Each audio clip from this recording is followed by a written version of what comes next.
Good day mga idol! Nandito po tayo sa Barangay Minante 1 sa farm po ng ating dating Vice ngayon. Vice Dalin. Ayan, na makaganda mga idol.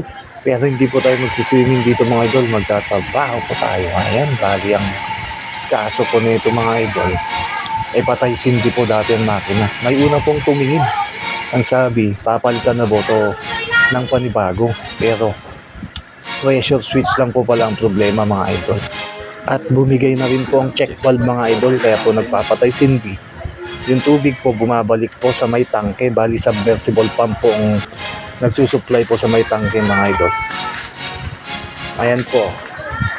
Ayan, bumabalik po yung tubig mga idol. Bali, i-close po natin mamaya mga idol. Ayan. Then, tignan po natin mga idol. Ayan, wala na po mga idol. Yun lang po naging problema mga idol. Ayan, okay na po mga idol. Yun, linko po siya sa 40 PSI. Tamang-tama na po yan mga idol. Ayan, dito na po tayo naglagay ng check valve. Sa nais po magpagawa, PM mo ko. Bye-bye!